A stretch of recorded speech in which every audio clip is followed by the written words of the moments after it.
तो भी चेहरे पर मुस्कुराहट रखिए। ध्यान रखना, जिसकी मौत पे लोग रोते हैं उसकी आत्मा को शांति नहीं मिला करती है।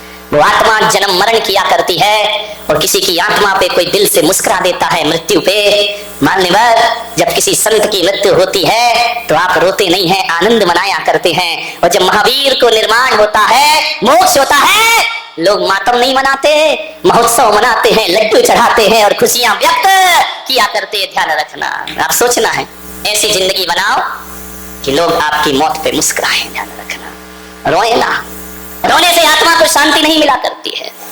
बड़े आनंद में जीवन जियो, बड़े उमंग के साथ जीवन जियो। दो लोग आपस में लड़ाई हो जाए कोई बात नहीं, लड़ लिए झगड़ लिए, सॉरी मत बोलना, क्षमा मांगने की कोई जरूरत नहीं है, सामने वाला क्षमा नहीं करेगा। मैं तो आपसे इतना ही कहता हूं कि दो आदमियों में लड़ाई हो गई, दोनों मंदिर जा रहे हैं भगवान के, बाहर इंसान इंसान से लड़ रहा है, अंदर जाके भगवान की पूजा कर रहा है, दोनों लड़ झगड़ के गए। अब जैसे ही देखा, होता क्या है कि एक दुश्मन जब आता है तो दूसरा दुश्मन मुंह फेर लिया करता है, वो उसे देख के मुंह फेरता है, वो उसे देख के मुंह फेरा करता है। और मैं आपसे निवेदन कर रहा हूं, जब सामने दुश्मन आए तो मुंह मत फेरना, उसे देखना और थोड़ा सा मुस्कुरा देना। मेरे भाई, यदि आपने मुस्कुरा दिया और मुस्कुरा के कह दिया कि भाई साहब जय जिनेंद्र, सारे दिन का झगड़ा समाप्त हो जाएगा, लड़ाइयां समाप्त हो जाएंगी। बस मुस्कुरा के जय जिनेंद्र बोलिए। जय जिनेंद्र बोलने में क्या दिक्कत है मेरे भाई? कोई सॉरी नहीं बोल रहे, कोई माफी नहीं मांग रहे, मुस्कुरा के जय जिनेंद्र बोल दीजिए। ध्यान रखना, एक ही सूत्र मैं आपको दे रहा हूं, अरे दुश्मनी मिटाने का एक फार्मूला अपनाइए, दुश्मनी मिटाने का एक फार्मूला अपनाइए। और अपने दुश्मन को देखकर प्लीज थोड़ा मुस्कुराइए, अपने दुश्मन को देखकर प्लीज थोड़ा मुस्कुराइए। सास बहू में झगड़ा हो जाए, हिंदुस्तान पाकिस्तान की बमबारी हो जाए, तू तू मैं हो जाए, लड़ाई हो जाए, शाम को कहना अम्मा जी अभी तो बोल लो। नहीं बोलोगी? कह देना अम्मा जी, नहीं निकल रहा मुंह से। अरे जय जिनेंद्र बोलो ना, आपके झगड़े हो जाए, विवाद हो जाए, कहना भाई साहब, जोर से बोलो जरा, खाना नहीं खाया क्या?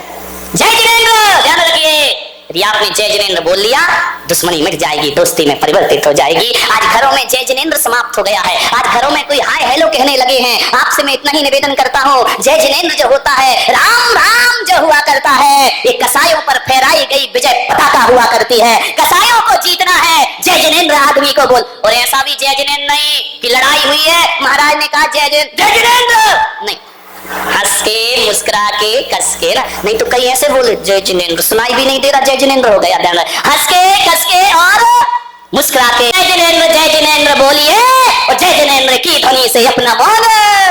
कितनी बहुएं नियम ले रही हैं कि हम अपने से घर में बड़ों को जय जिनेंद्र बोलेंगे। हाथ उठाओ जरा, हे भगवान, बाकी सब क्या करने? अरे राम राम बोलना, जो राम को मानते हैं राम राम बोले, जो जिनेंद्र को मानते हैं वो जय जिनेंद्र बोले। आपसे भी निवेदन है, हाथ उठा के विश्वास दिलाओ अपने घरों।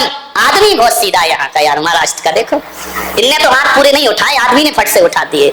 कोई बात नहीं है, अब इस चक्कर में अभी महिलाओं के साथ लफड़े बहुत हैं। अभी जय जिनेंद्र का नियम तो ले लिया है, अब सासू बैठी देख रही होगी चुपचाप चुपचाप है। अब मान लो किसी दिन ये बहू जय जिनेंद्र करना भूल गई तो मालूम है सास क्या कहेगी? हाँ मुझे मालूम था, बड़ा नियम ले रही थी महाराज की सभा में, अरे मुझे मालूम था तू नहीं सुधरेगी, 4 दिन की चांदनी और फिर अंधेरी।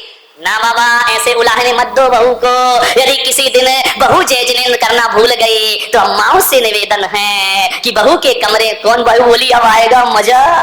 ध्यान रखिए, अम्मा जी जाए और बहू के दरवाजे खटखटाए और बोले बेटी जय, बोल दो ना जय जिनेंद्र। मुंह खुल रहा है क्या तुम्हारा? दही जमा है क्या? विचारते बोले बेटी जय जिनेंद्र। समझदार बहू होगी तो कहेगी यार मुझे पहले जय जिनेंद्र करना चाहिए, अब कल से अम्मा जय जिनेंद्र करने आए उससे पहले मैं जाके जय जिनेंद्र करूंगी। इसी बहाने अम्माओ, जगत जननी जगदम्बाओ, तुम्हारी बहू जल्दी उठने लगेगी मेरे भाई। ध्यान रखिए, विचार जय जिनेंद्र होना चाहिए। मुंह मत फेरिए दुश्मन को देख करके कि यहाँ से दुश्मन आया तुमने मुंह फेर लिया, वहां से दुश्मन आया उसने मुंह मत फेरिए।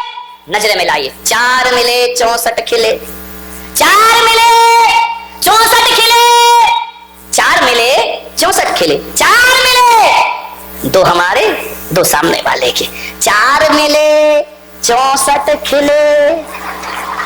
निगाहें मिले और होठ ना खिले, ऐसा हो सकता है क्या?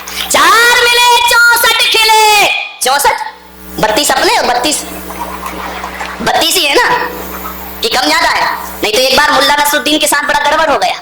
मुल्ला नसरुद्दीन और खट्टर काका में लड़ाई हो गई। मुल्ला खट्टर काका ने कहा, ए मुल्ला एक दूंगा तो तेरे 32 दांत तोड़ दूंगा। मुल्ला ने कहा, क्या समझ रखा है, एक दूंगा तो 64 तोड़ दूंगा। खट्टर काका ने कहा, रामलाल सामने खड़ा हुआ था। रामलाल ने कहा, क्यों रे मुल्ला, 64 दांत होते भी हैं जो तू तोड़ लेगा? बोले, मुझे मालूम था तू बीच में जरूर बोलेगा, इसलिए 32 तेरे भी जोड़ लिए। ध्यान रखना, तू बीच में जरूर बोलेगा, मुझे पता था। ध्यान रखिए, मानिए। 4 मिले 64 खिले, 20 खड़े कर जोर, 10 तुम्हारे 10 सामने वाले के। 4 मिले 64 खिले, 20 खड़े कर जोर, और जय जिनेंद्र वह चीज है, हर से राम करोड़, हर से राम करोड़। जिनकी सासू यहाँ नहीं हो वो आज अपने घर जाना, वो है ना तुम्हारे पास मोबाइल है ना, जैसे ही फोन लगाना अम्मा जी कहेगी हाँ हेलो, अम्मा जी से कहना अम्मा जी हाय हेलो छोड़िए और जय जिनेंद्र बोलिए। जय जिनेंद्र का पाठ पढ़िए, जिंदगी में मुस्कुरा के पढ़िए, जीवन में आनंद बरसेगा। छोटी सी बात है लेकिन बहुत बड़ी बात है। 4 मिले 64 खिले, 20 खड़े कर जो, और जय जिनेंद्र वह चीज है। मैंने सोचा यार, जब कोई आदमी किसी को राम राम करता है तो सामने वाला भी राम राम बोलता है, तो मैंने कहा ये 2 बार राम राम क्यों बोलते हैं? एक बार भी तो बोल सकते भैया राम, वो भी बोल दे राम, लेकिन इधर से भी कहा जाता है राम राम, उधर से भी कहा जाता है राम राम। तो मैंने कहा ऐसा 2 बार क्यों बोला जाता है राम राम, उत्तर आता है राम राम। फिर मैंने सोचा जरूर इसमें कोई कारण होगा, 2 बार ही राम राम बोलना चाहिए। इसलिए बोलना चाहिए कि जे 2 बार भी राम राम बोला जाता है तो सामने वाला भी राम राम कहता है।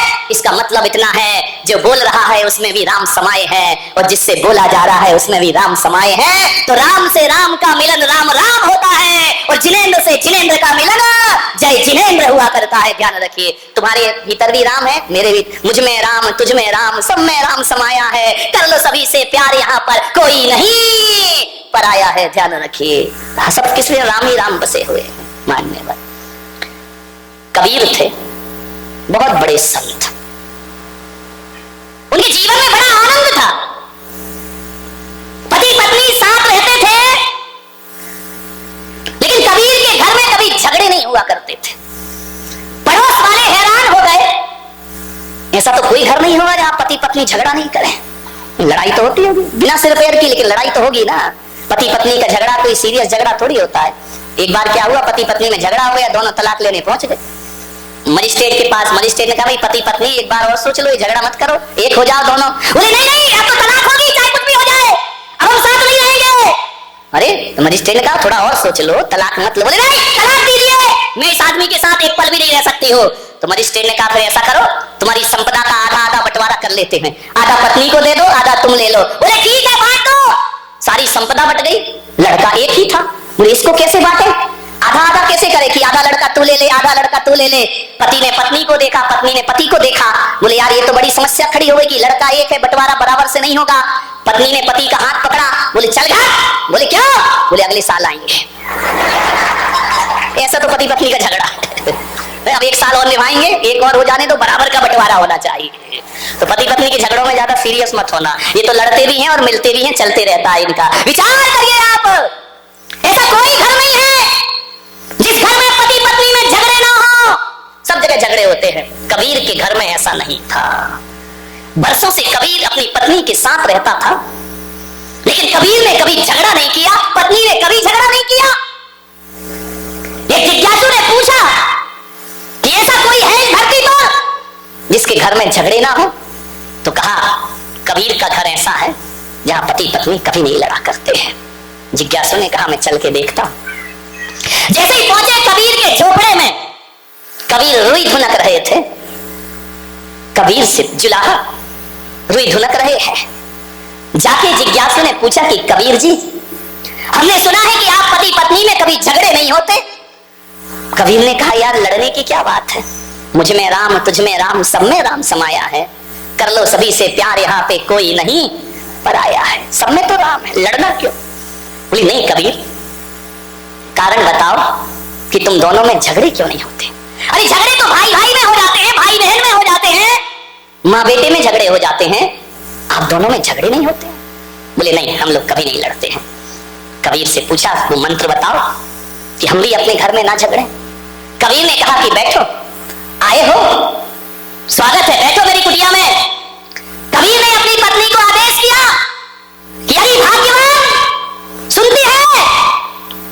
दोपहर के 12 बज रहे थे। कबीर ने कहा लालटेन जला के ला। पत्नी आई, लालटेन जलाई और रख दी। जिज्ञासु ने कहा पागल है क्या ये? इसीलिए झगड़े नहीं होते, लगता है कबीर तो पागल है, ये पत्नी महापागल है।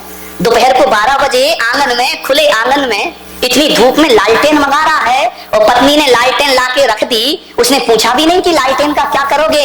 लाई और लालटेन रख के पत्नी चुपचाप चली गई। कबीर ने कहा उत्तर मिल गया। अरे उत्तर, पागल लग रहे हो दोनों, पागल। कबीर ने कहा पागल ही समझो। कबीर ने कहा ठहर, अभी उत्तर नहीं मिला तुझे। पत्नी को कहा कि अरे भाग्यवान, 2 गिलास दूध लेकर आ। पत्नी गई, दूध के 2 गिलास लाई, एक कबीर के सामने रखा, एक जिज्ञासु के सामने रखा। कबीर ने दूध का गिलास उठाया, गटागट दूध पी गए, आनंद के साथ पी गए। जिज्ञासु को कहा कि तुम भी पियो। जिज्ञासु ने जैसे ही मुंह में लिया, दूध थूक दिया उसने। बोले ये दूध है क्या? ये पागलों का घर है, पागलों का। कबीर ने कहा उत्तर मिल गया। बोले ये क्या उत्तर है? ये तेरी पत्नी पागल है क्या? बोले क्या? बोले दूध में नमक डाल के लाई है, शक्कर डालना चाहिए, चीनी डालना चाहिए, नमक डाल के लाई है। कबीर ने कहा उत्तर मिल गया। अरे बोले ये कोई उत्तर है क्या? कबीर ने कहा तो सुन, जाते जाते उत्तर सुन के जा। हम दोनों पति पत्नी के बीच में प्रेम है, ध्यान रखना। हम दोनों पति पत्नी के बीच में समर्पण है, हमारे बीच में तर्क नहीं है। जब मैंने 12 बजे दिन में उससे लालटेन लाने को कहा तो पत्नी ने कोई प्रश्न नहीं किया, चुपचाप लालटेन रख के चली गई। जब पत्नी लालटेन लाने पे प्रश्न नहीं करती है तो धोखे से शक्कर की जगह नमक डल गया तो मैं भी उससे कोई प्रश्न नहीं किया करता हूँ। और इतना ही ध्यान रख, यदि जीवन में आनंद को जीना है तो मैं भी बारामती वाले आपसे कह रहा हूँ, एक कोटेशन में आपको दे रहा हूँ। जहां दिन में 4 बार आपकी नजर पड़ती हो, दुकान में, ऑफिस में, घर में, मकान में, एक लाइन लिख के रखना। जहां दिन में 1000 बार देखते हो वहां लिख के रखना, जहां समर्पण है वहां स्वर्ग है, और जहां तर्क है वहां नरक है। ध्यान रखिए, जहां समर्पण है वहां स्वर्ग है, और जहां तर्क है वहां समर्पण से बड़ा सुख जीवन में कुछ नहीं हुआ करता है। जीवन में आनंद को बटोरना है, समर्पण होना चाहिए। जब पत्नी ने नहीं पूछा कि लालटेन क्यों लाओ, तो मुझे भी नहीं पूछना चाहिए कि तूने नमक क्यों डाला है। तुम्हारे यहाँ तो इसी में महाभारत मचती रहती है।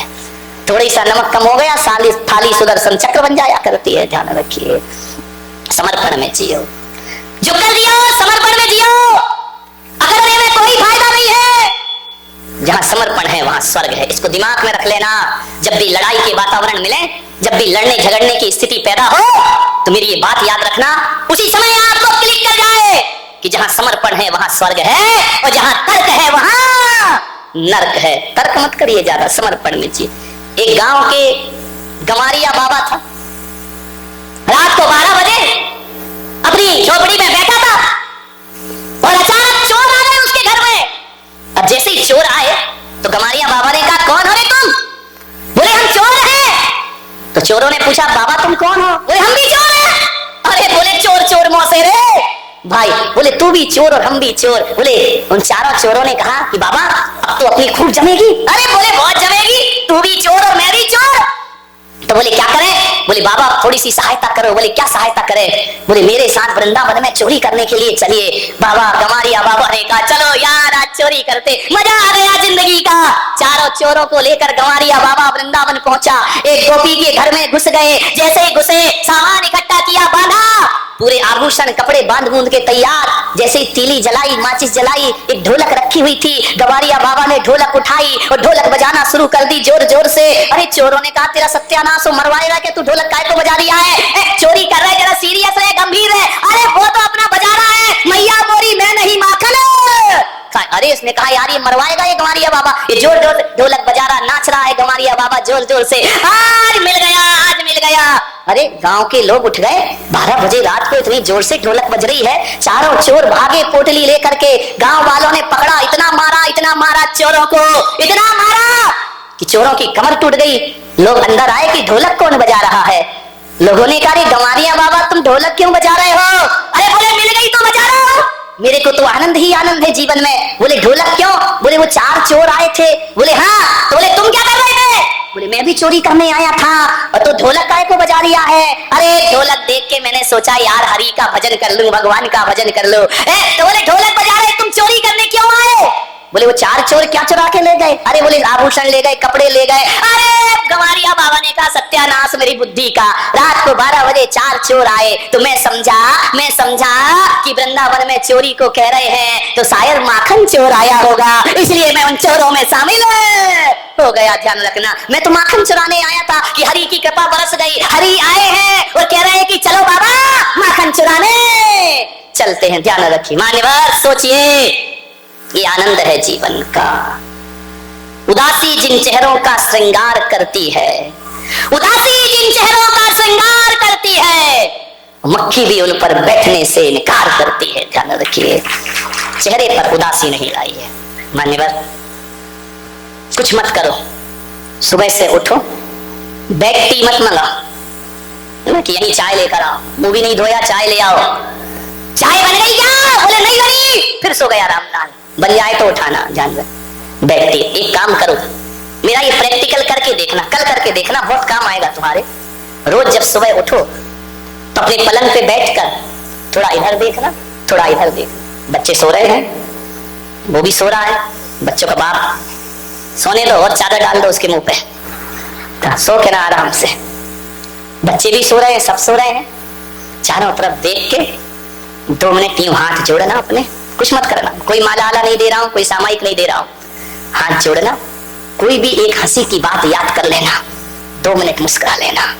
यदि आपने 2 मिनट मुस्कुरा लिया, उठते ही साथ सबसे पहला काम चेहरे पर मुस्कुराहट ले आना, चेहरे पर हंसी ले आना। मैं आपको विश्वास दिलाता हूं, यदि उठते ही साथ आपने मुस्कुरा लिया और हंस लिया, कुछ भी याद कर लेना, कोई कहानी, कोई चुटकुला, कोई जोक्स याद करके 2 मिनट मुस्कुरा लेना। मैं कहता हूं कि सुबह से शाम तुम्हारा दिन हंसने मुस्कुराने में व्यतीत होगा। आपको कुछ भी करने की जरूरत है, सुबह से उठो, भुनभुनाते हुए मत उठो, हाथ पैर पटकते हुए मत उठो, हंसते हुए उठो, मुस्कुराते हुए उठो, मुस्कुरा लो, हंस लो। ये 5-3 मिनट का तुम्हारी मुस्कुराहट, मैं आपसे निवेदन कर रहा हूं, आपके 24 घंटे सुधारने में कारण बन जाएगा। ध्यान रखिए, ये बहुत बड़ी मैं आपको थेरेपी दे रहा हूं मुस्कुराने की। यदि सुबह से आपने मुंह बना लिया, पूरे दिन मुंह बना रहेगा आपका। ध्यान रखिए, और सुबह से आपने मुस्कुरा लिया, पूरा दिन तुम्हारा आनंद में व्यतीत होगा, सुख में व्यतीत होगा, पूरा दिन आपके जीवन में आनंद ही आनंद बरसेगा।